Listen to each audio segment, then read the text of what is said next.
Shalom, Shalom. saya percaya semuanya dalam berkat Tuhan, amin. Mari Bapak Ibu Saudara dimanapun kau berada, kita akan mulai ibadah kita hari ini. Mari sama-sama kita berdoa. Tuhan Yesus, terima kasih sebab segala hormat dan pujian kemuliaan hanya bagimu. Saat ini kami mau menikmati hadirat Tuhan, kami mau menikmati firman Tuhan. Pimpin kami hari ini dan biarlah pujian penyembahan kami menyenangkan hatimu. Kami menyerahkan ibadah kami hari ini hanya di dalam nama Tuhan Yesus Kristus. Haleluya. Amin. Amin. Pak, sakjane sing paling penting teko urip iki apa sih, Pak? Sing paling penting urip iki nderek Gusti. Derek Gusti ku sing nomor 1. Nomor 1, Oh, nomor loro. nomor loro Derek Gusti meneh. nderek Gusti. Oh, luar biasa. Luar biasa.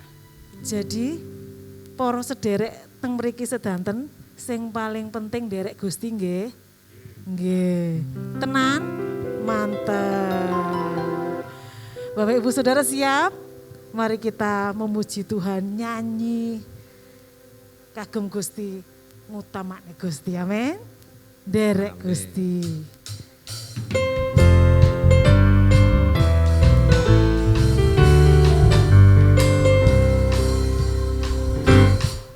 Siji loro telu, ayo kanca padha melu. Papat lima enam, derek Gusti yo sing teman. Pitu wolu songo, derek Gusti aja sembrono. 10 wis jangkep, derek Gusti mos sing mantep. Apa iya? Tenan. Apa tenan? Iya. Pancen tenan, derek Gusti mesti selamat. Apa iya? Tenan. Apa tenan? Iya. Pancen tenan, derek Gusti mesti selamat. Monggo. Siji loro telu, ayo kanca padha melu. Papat lima enam, derek Gusti yo sing teman.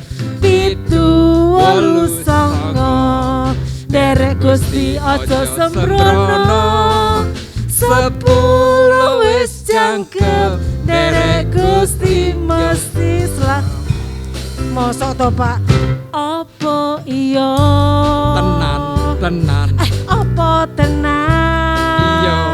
Iya. Pancen tenan, derek Gusti mesti selamat. Mesti selamat. Apa iya?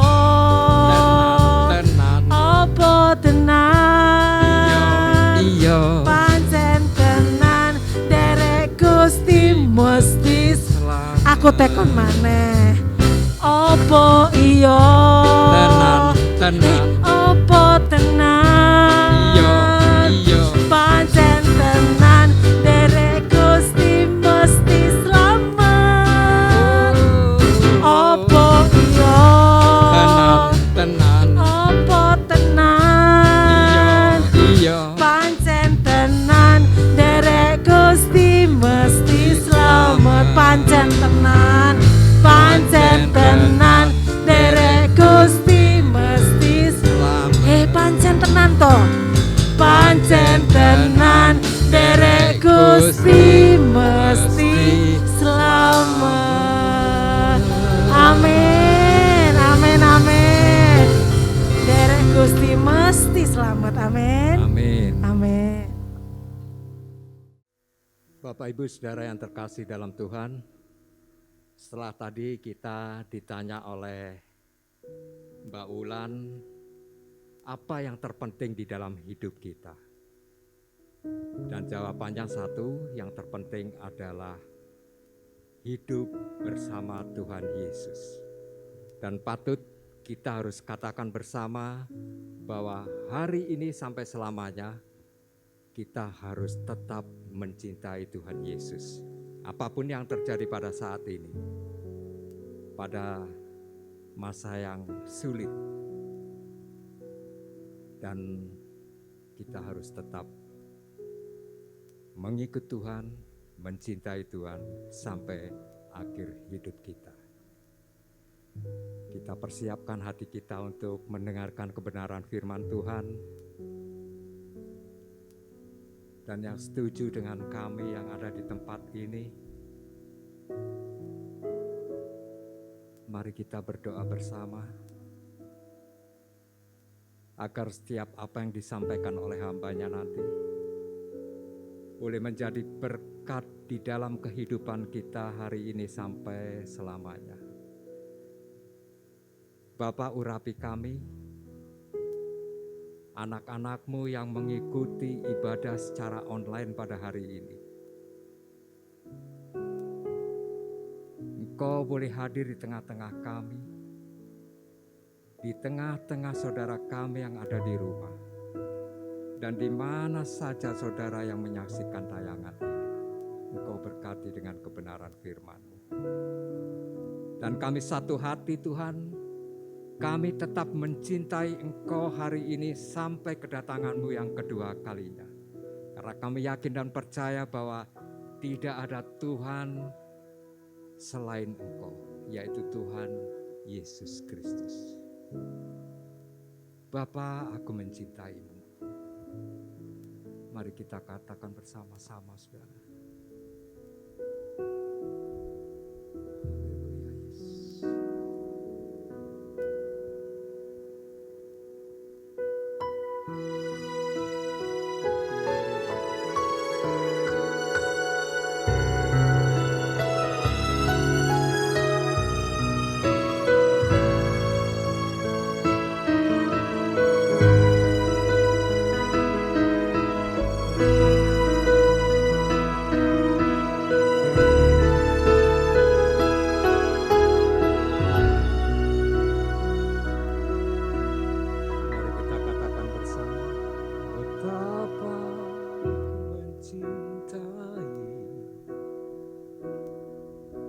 Segala yang telah terjadi,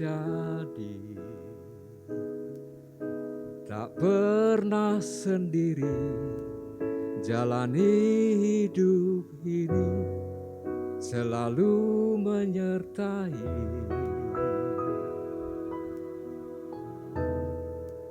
Betapa ku menyadari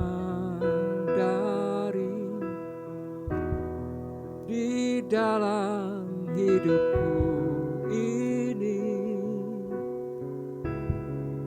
Kau selalu memberi rancangan terbaik oleh karena kasih.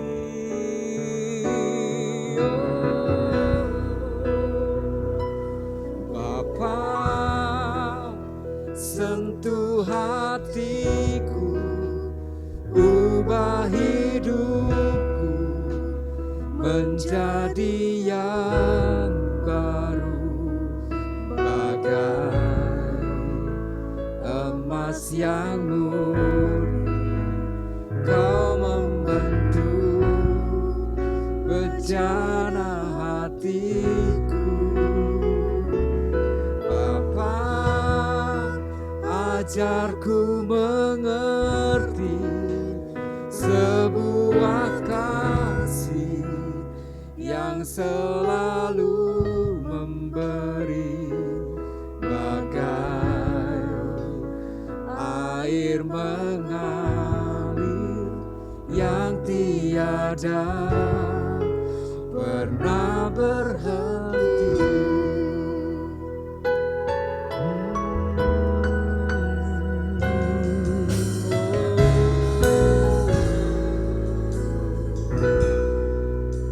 Betapa ku menyadari di dalam hidupku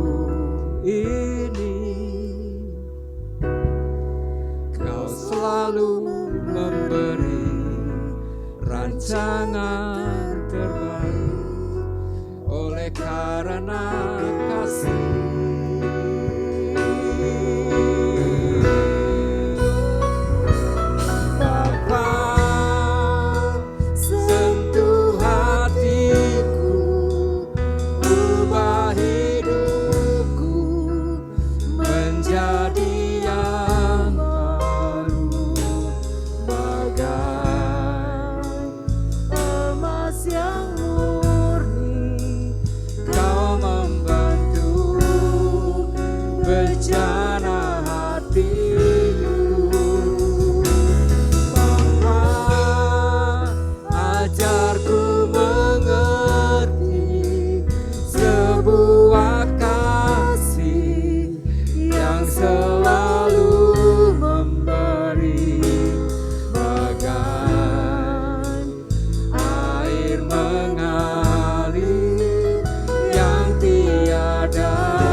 Mari kita sembah Tuhan kita. Seperti apa yang sudah kita katakan bersama bahwa aku tetap mencintai Engkau Tuhan. Aku tetap mengasihi Engkau sampai akhir hidup.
Pernyataan kami lewat pujian. Ini pernyataan kami lewat hati ini Tuhan. Kami siap Bapa untuk mendengarkan kebenaran firman. Kami berdoa untuk hamba-Nya yang sebentar akan menyampaikan kebenaran firman. Urapi hati, mulut, bibir beliau Tuhan. Agar setiap apa yang disampaikan boleh menjadi pegangan di dalam hidup kami yang ada di rumah. Dan saudara kami yang mungkin di luar daerah yang menyaksikan tayangan ini. Tuhan ada di tengah-tengah mereka. Dan Tuhan memberkati saudara kami yang ada pada saat ini menyaksikan tayangan ini. Terima kasih Tuhan, dan berkati kami yang ada di sini, dan hanya di dalam satu nama Tuhan Yesus Kristus kami naikkan doa ucapan syukur kami. Yang percaya katakan bersama saya, amin.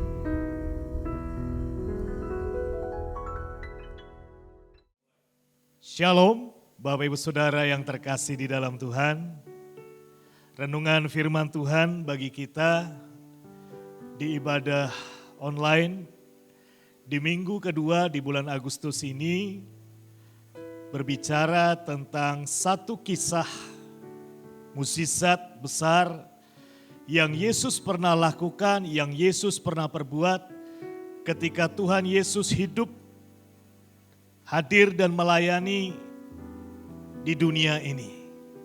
Yakni kisah tentang Yesus memberi makan 5.000 orang.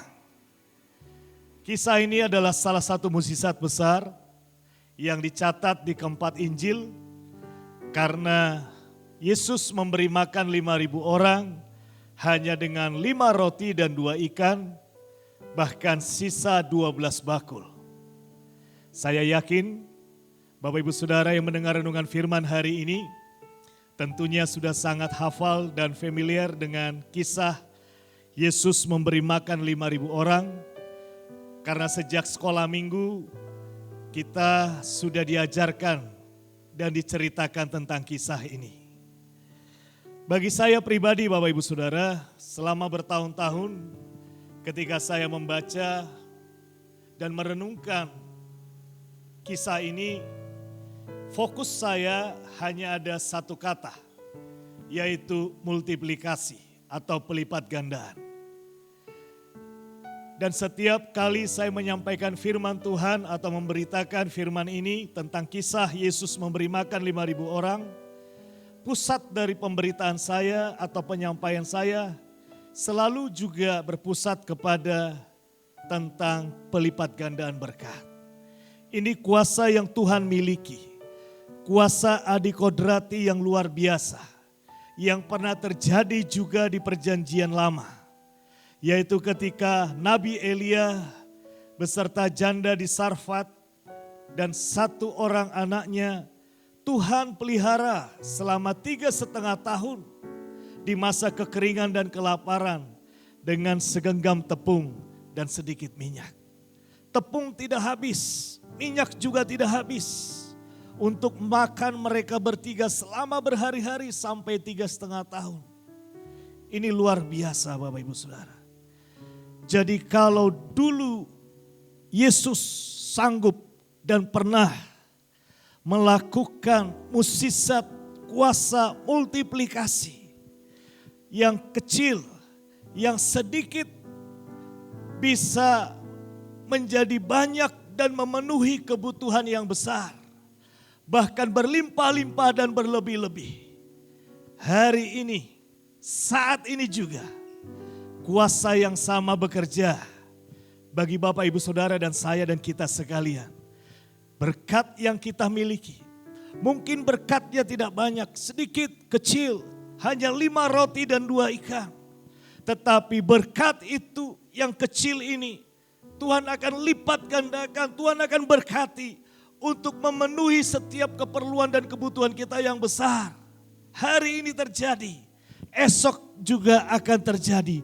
Dan sampai selama-lamanya akan kita nikmati kuasa mukjizat ini. Karena Yesus yang kita sembah, Yesus yang kita layani, Yesus yang kita puji, tidak pernah berubah. Dulu, sekarang, sampai selama-lamanya. Yang percaya katakan amin dan berikan kemuliaan bagi Tuhan. Haleluya. Namun beberapa hari yang lalu Bapak Ibu Saudara, ketika kembali saya membaca dan merenungkan kisah ini dari sudut pandang Injil Yohanes, saya mendapat berkat yang baru. Saya mendapat satu rema yang baru dari Tuhan, yang Tuhan taruh di hati saya. Dan ini yang akan saya sampaikan di ibadah kita kali ini. Kiranya dengan apa yang saya sampaikan, berkat yang baru dari kisah Yesus memberi makan 5.000 orang ini, iman Bapak Ibu Saudara semakin dikuatkan, semangat semakin bertambah, sukacita dan pengharapan semakin berlimpah-limpah untuk terus berjalan, untuk terus berkarya, untuk terus melayani di tengah-tengah kondisi yang kurang baik saat-saat ini, di tengah-tengah masa yang sulit dan sukar ini, di tengah-tengah masa pandemi dan resesi yang terjadi sekarang ini. Kita akan terus berkarya, kita akan terus melayani, berjuang dan berjalan, menikmati setiap kemenangan dan berkat daripada Tuhan. Amin.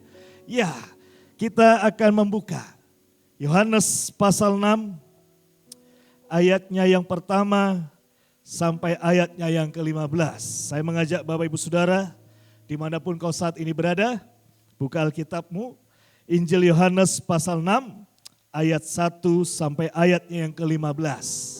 Namun karena seperti tadi saya sampaikan, Bapak Ibu Saudara sudah hafal, sudah sangat familiar dengan kisah ini, kita akan membaca ayatnya yang ke-5 sampai ayatnya yang ke-10. 5 sampai 10 saja. Yang lainnya nanti Bapak Ibu Saudara baca di rumah. Fokus kita adalah ayat yang ke-5 sampai ayatnya yang ke-10. Sudah dapat? Ya. Pada hitungan ketiga ya, sama-sama kita akan baca.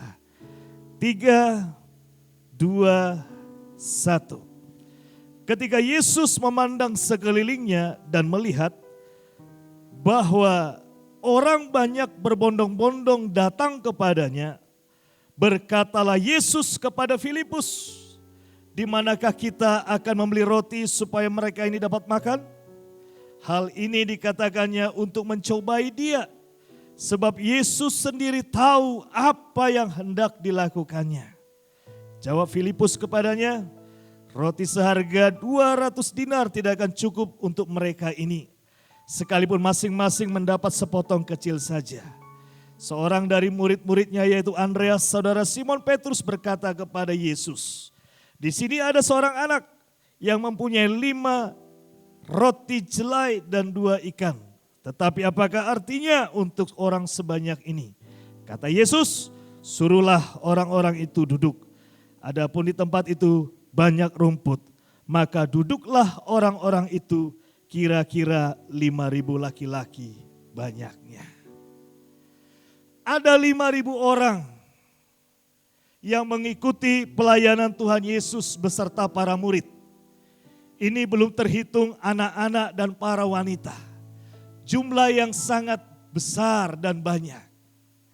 Saya bisa membayangkan apa yang Yesus dan para murid hadapi saat itu ketika 2 minggu lalu saya menemani anak saya Ben vaksin massal. Ada 1.500 peserta vaksin massal di Sekarpuro.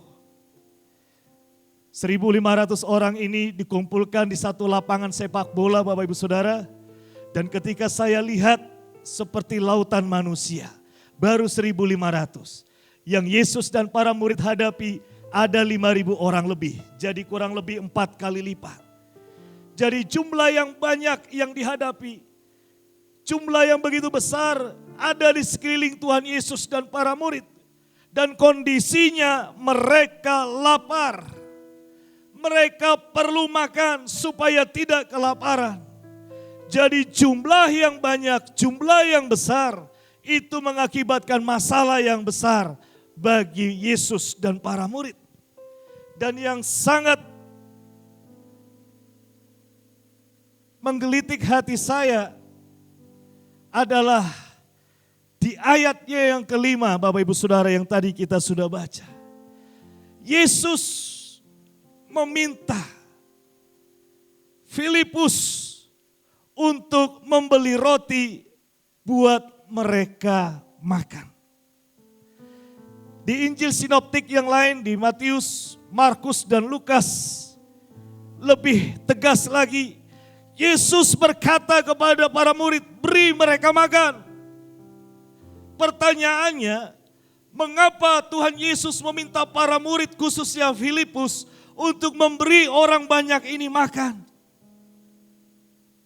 Dan jawabannya ada di ayat yang ke-6, slide yang pertama. Kita akan baca ayat yang ke-6 dari Alkitab versi bahasa Indonesia sehari-hari Bapak Ibu Saudara ya. Supaya lebih jelas, karena di LAI dituliskan mencobai, tetapi di Alkitab bahasa Indonesia sehari-hari dikatakan demikian. Tetapi Yesus berkata begitu sebab Yesus mau menguji Filipus. Di dalam American Translator dikatakan to test him, test. Jadi tujuan Yesus menyuruh para murid, menyuruh Filipus secara khusus untuk memberi mereka makan adalah satu ujian, satu tes seperti seorang pelajar yang mengikuti ujian kenaikan kelas. Yesus ingin menguji iman Filipus, ketaatan Filipus, pengenalan Filipus dan para murid kepada siapa Yesus yang mereka sembah dan layani dan ikuti selama ini.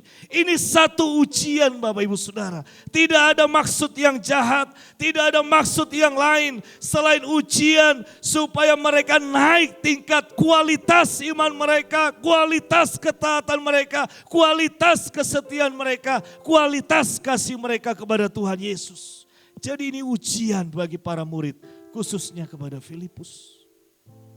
Untuk menghadapi masalah yang besar, untuk menyelesaikan satu tantangan yang besar. Ada 5.000 orang lebih yang membutuhkan makanan saat itu.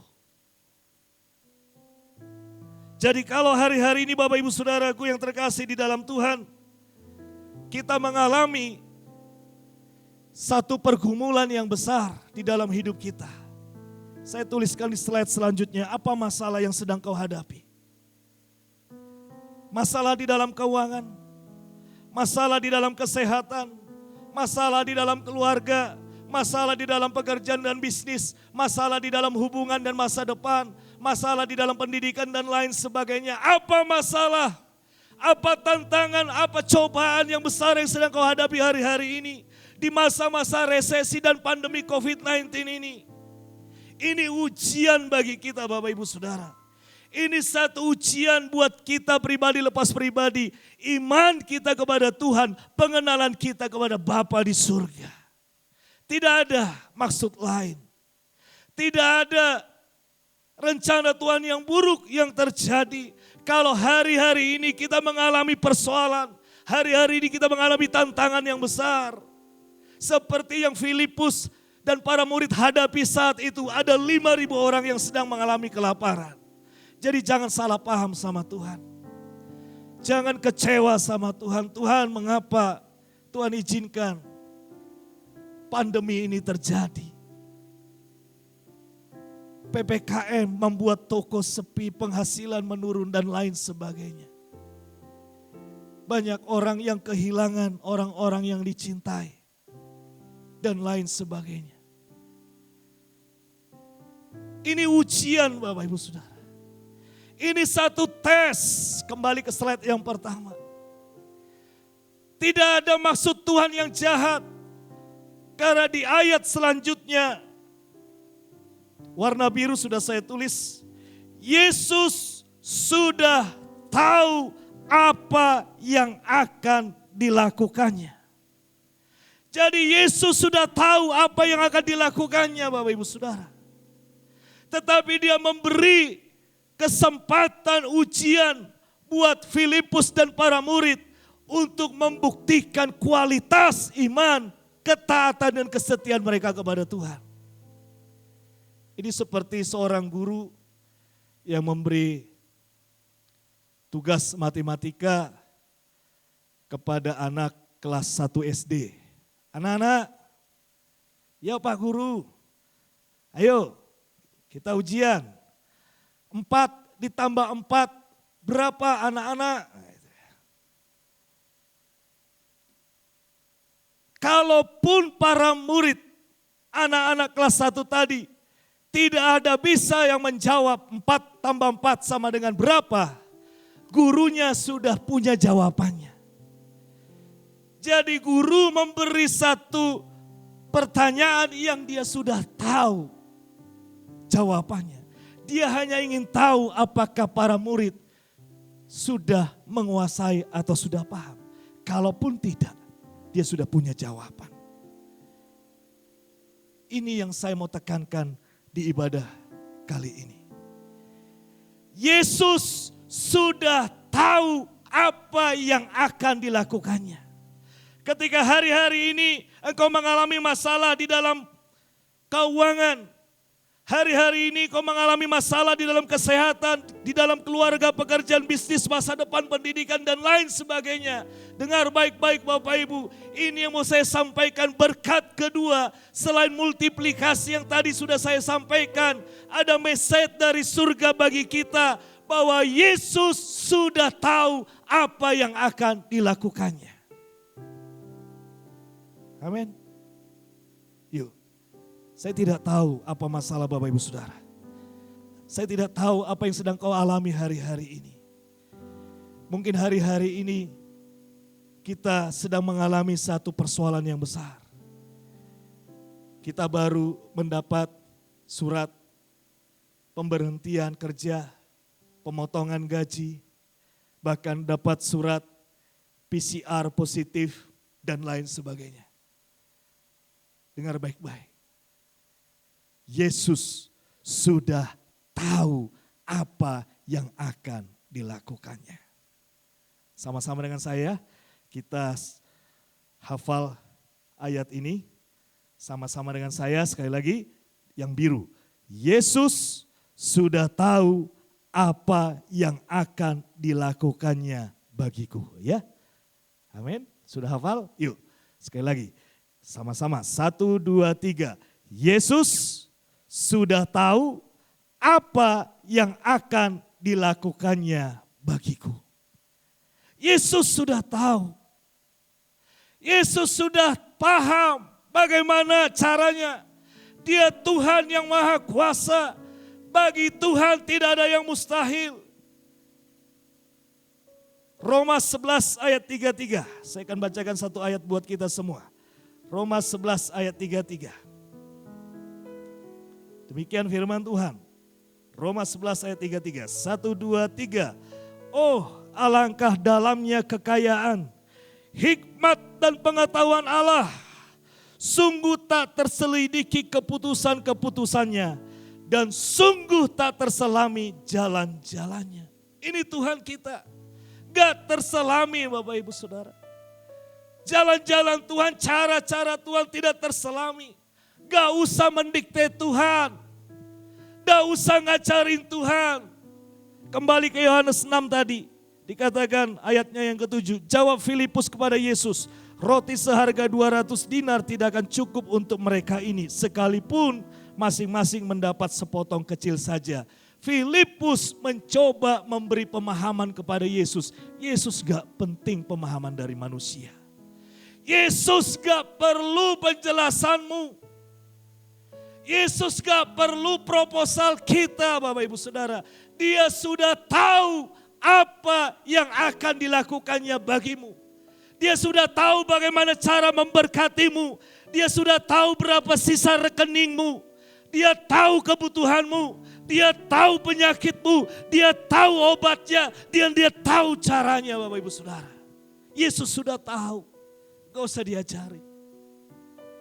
Injil sudah mencatat bahwa Yesus banyak melakukan hal-hal yang spektakuler, yang adikodrati, di luar pemikiran kita.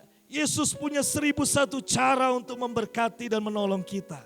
Kembali kepada slide yang tadi, slide yang ketiga. Dikatakan di dalam Yohanes 9 ayat 6, ada orang yang buta sejak lahir. Cara Yesus menyembuhkannya dengan cara apa? Dia meludah ke tanah, mengaduk ludahnya dengan tanah, ditempelkan, mengoleskan kepada mata, dan disuruh cuci muka. Dan bisa melihat. Bayangkan, orang buta bisa melihat hanya dengan mengaduk ludah dengan tanah. Mukjizat yang lain, Ada orang kusta, 10 orang datang kepada Yesus di dalam Lukas 17:14, nanti baca di rumah. Yesus cuma berkata begini, pergi kepada para imam. Ketika mereka berbalik dan pergi kepada para imam, belum sampai di tengah jalan mereka sudah bisa melihat dan sembuh. Mereka bisa melihat kesembuhan itu, pemulihan itu terjadi. Belum sampai mereka sudah mengalami kesembuhan yang luar biasa. Lazarus yang mati, Yohanes 11 ayat 43. Yesus hanya berkata, Lazarus keluarlah, dan Lazarus keluar.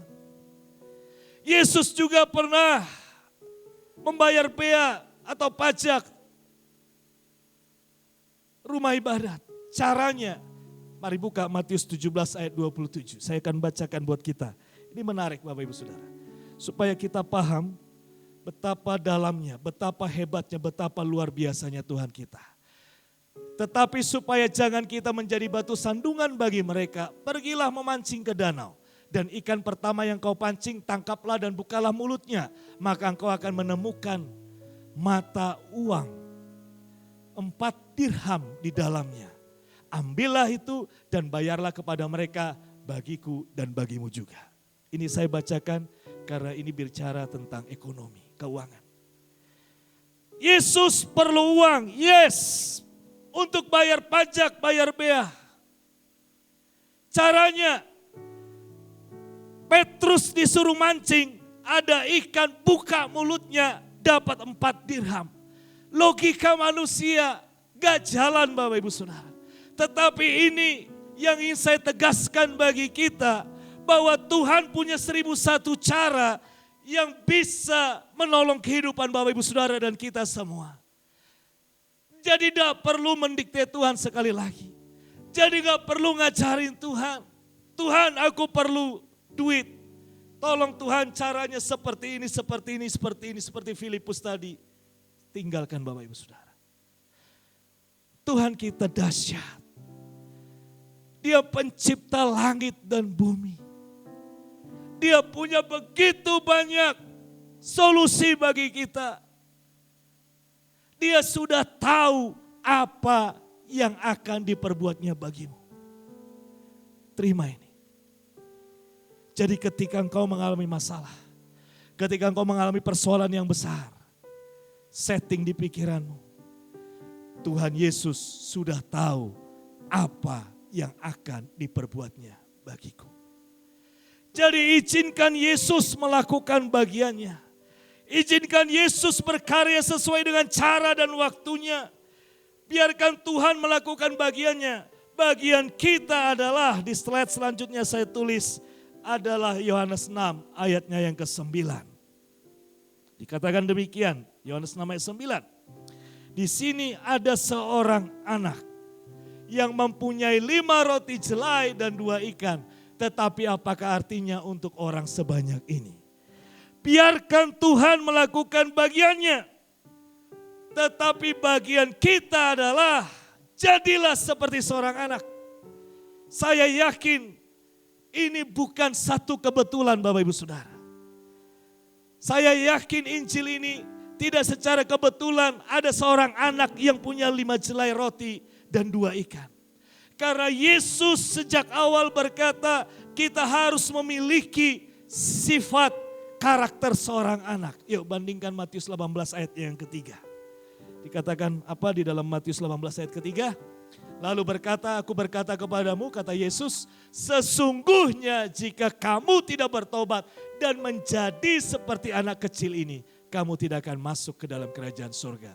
Jadi Yesus rindu kita melakukan dan melaksanakan bagian kita, yaitu memiliki sifat seorang anak kecil. Apa itu?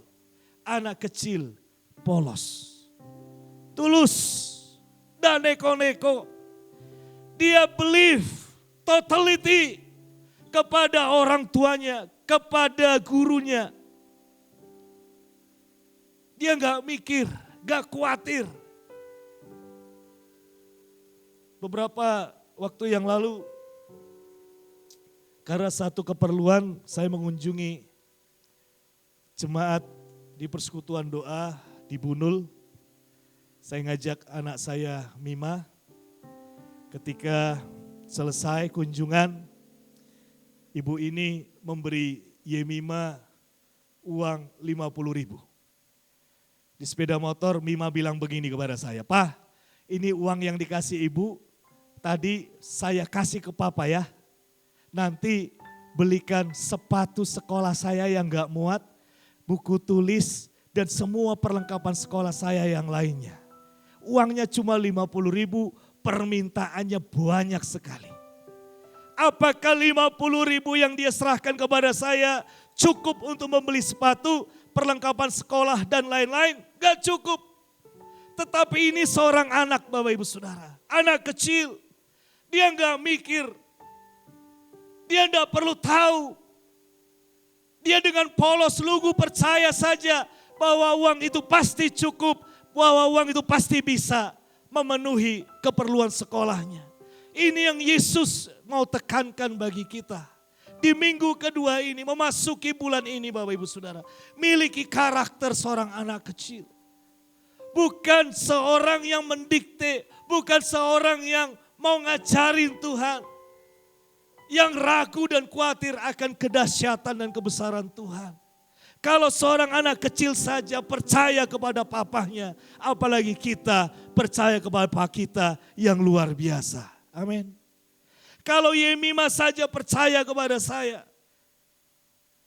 terlebih lagi saya percaya kepada Bapa yang memiliki dan menciptakan alam semesta ini. Jadi tidak perlu Bapak Ibu Saudara khawatir, tidak perlu bertanya-tanya, salah paham dengan Tuhan. Ini ujian. Ini ujian. Apapun yang sedang terjadi hari-hari ini. Apapun yang sedang kau alami hari-hari ini. Ini ujian bagi kita. Saya selalu sampaikan masa pandemi ini, masa resesi ini adalah ujian kasih dan iman kita kepada Tuhan. Kalau dulu kita hidup di dalam kelimpahan bisa memberkati orang, apakah di masa yang sulit ini kita juga bisa memberkati orang? Apakah di masa yang baik saja kita bisa memberkati, di masa yang sulit tidak?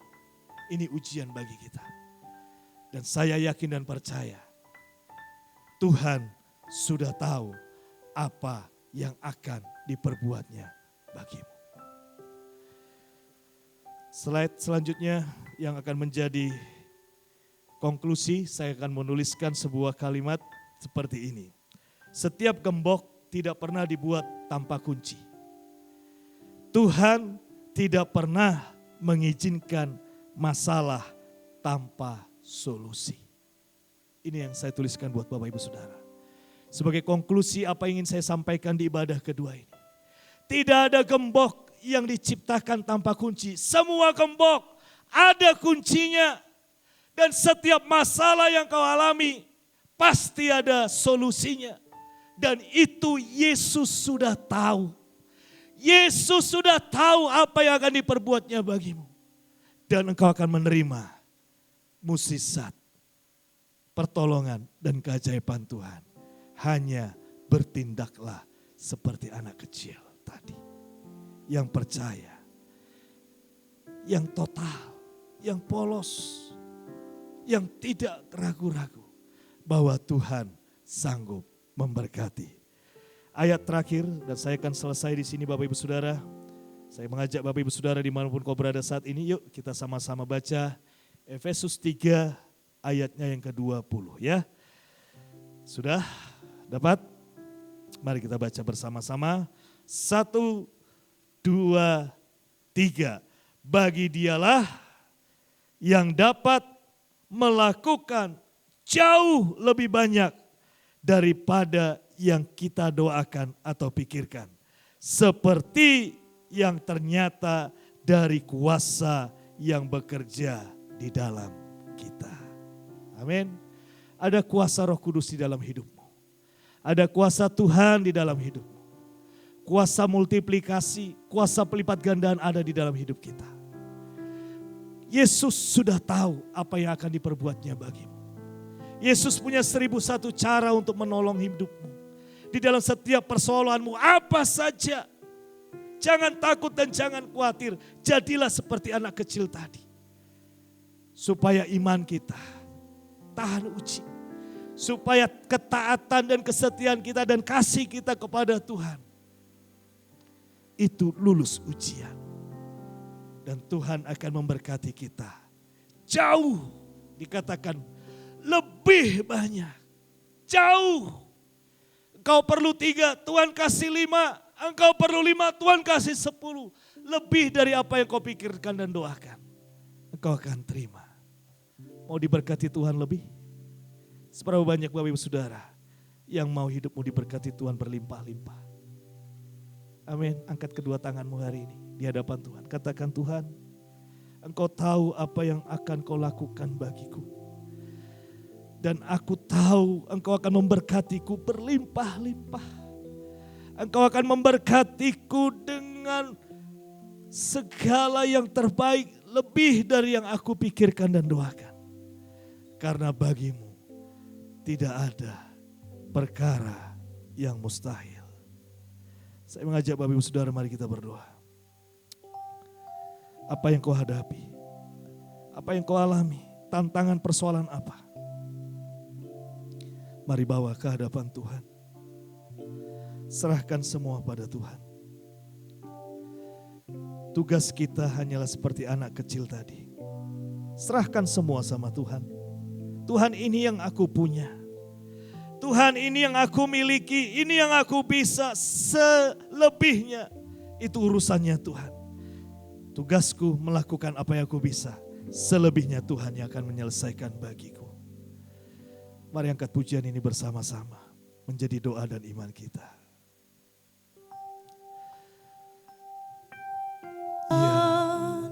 Tak ada yang mustahil. Percaya Bapak Ibu Saudara. Bagi Tuhan. Apa yang sedang kau alami? Tak ada yang tak mungkin. Serahkan semua. Musisatnya.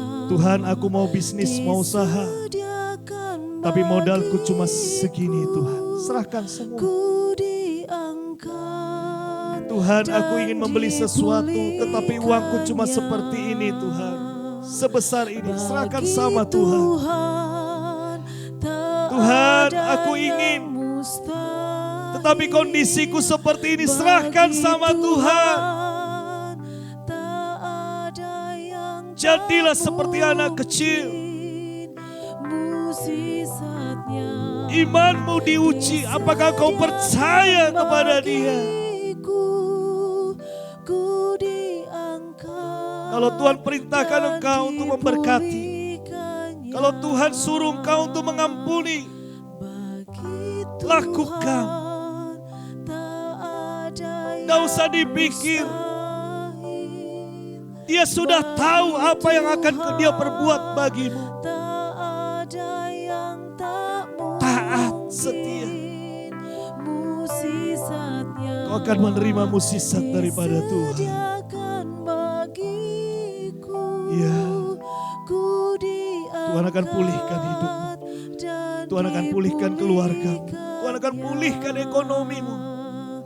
Bagi Tuhan. Amin. Glory, haleluya, haleluya. Bagi Tuhan. Kami percaya. Kami yakin. Musisatnya. Ya. Disediakan bagiku. Amin. Ku diangkat dan dipulihkannya. Musisatnya terimalah. Terima musisat daripada Tuhan. Musisat di dalam keuangan. Musisat di dalam pekerjaan. Musisat di dalam segala hal. Terima dalam nama Yesus. Musisatnya. Amin. Kau alami hari ini. Yang terikat dilepaskan, yang sakit sembuh dalam nama Yesus. Amin. Dan dipulihkannya. diangkat dan dipulihkannya. Ku diangkat, amin, dan dipulihkannya. Berikan kemuliaan yang paling meriah untuk Tuhan. Haleluya, terima kasih Bapa, terima kasih. Kami terima 2 berkat-Mu pada hari ini. Berkat multiplikasi dan berkat jaminan kepada setiap persoalan kami. Bahwa Tuhan Yesus sudah tahu apa yang akan Engkau perbuat di dalam kehidupan kami. Ini penghiburan buat kami. Ini kekuatan bagi kami di dalam menjalani setiap persoalan, pertandingan iman di masa yang sukar ini. Kami percaya mukjizat-Mu akan kami alami. Pertolongan-Mu akan kami lihat di dalam kehidupan kami. Yang percaya dan sudah menerima berkat Tuhan, sama-sama katakan amin. Tuhan Yesus berkati. Bapak Ibu Saudara diberkati oleh firman Tuhan hari ini. Amin. Saya percaya diberkati. Apapun kesulitan, persoalan Bapak Ibu Saudara, percayalah Tuhan Yesus sudah punya solusinya. Anugerah dan kasih-Nya melimpah besar bagi kita. Amin. Kita akan terima doa berkat, siapkan dirimu, imani doa berkat itu. Amin. Besar anugerah-Mu.